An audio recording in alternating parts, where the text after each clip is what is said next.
अस्सलाम वालेकुम। Class 11th physics chapter number 4 work and energy में आज हम पढ़ेंगे 128 पेज पर topic implication of energy losses in practical devices. तो सबसे पहले बात कर लेते हैं कि मैकेनिकल का क्या मतलब होता है। मैकेनिकल जो वर्ड है ये रिलेट करता है मशीन की मूवमेंट और फिजिकल फोर्सेस से। मशीन की मूवमेंट मतलब मशीन क्या, मशीन में मोटर का इंजन, फैन, बल्ब ये सब आ जाते हैं। एफिशिएंसी क्या बताता है, कार, मोटर, इंजन इनकी एफिशिएंसी यानी इनकी परफॉर्मेंस बताता है।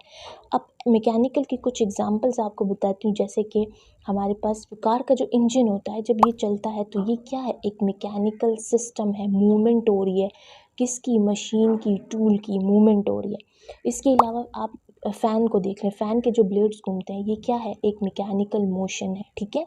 तो मैकेनिकल का मतलब हो गया, mechanical means related to machine movement और फिजिकल फोर्सेस। इसके अलावा एफिशिएंसी क्या बताती है, फिज़िक्स में स्टूडेंट्स एफिशिएंसी का कॉन्सेप्ट है कि कोई मशीन या कोई सिस्टम, ठीक है, कितना परफेक्ट है काम करने में, ठीक है। ये जो कार का इंजन चलता है ये कितना परफेक्ट है काम करने में, इसको एफिशिएंसी बताता है।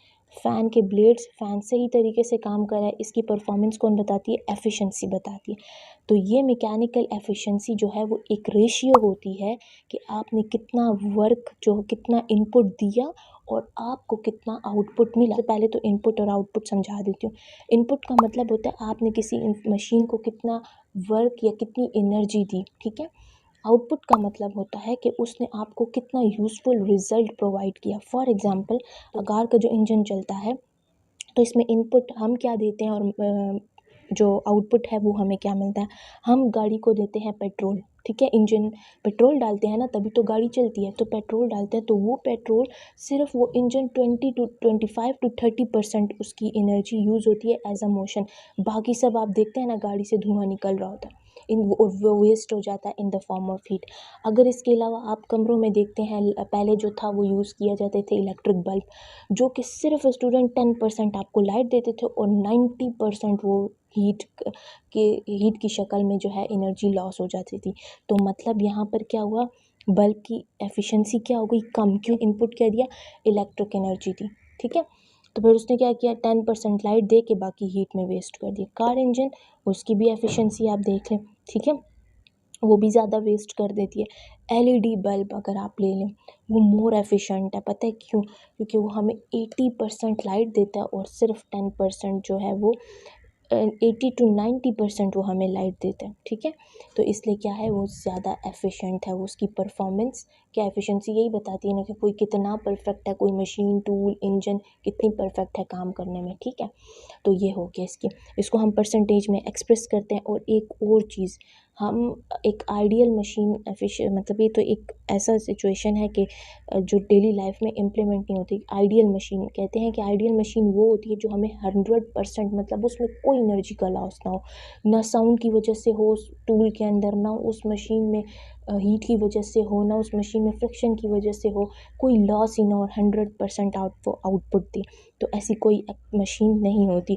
This means some of the work put into the system transform lost into the thermal energy heat in a mechanical system. Friction is the most common cause of energy lost or heat. जितने भी mechanical system है, car का engine, fan का चलना, ठीक है, इसमें जो बल्ब हो गए, तो इसमें फैक्टर है जिसकी वजह से हमारे पास एनर्जी है वो लॉस होती है, ठीक है।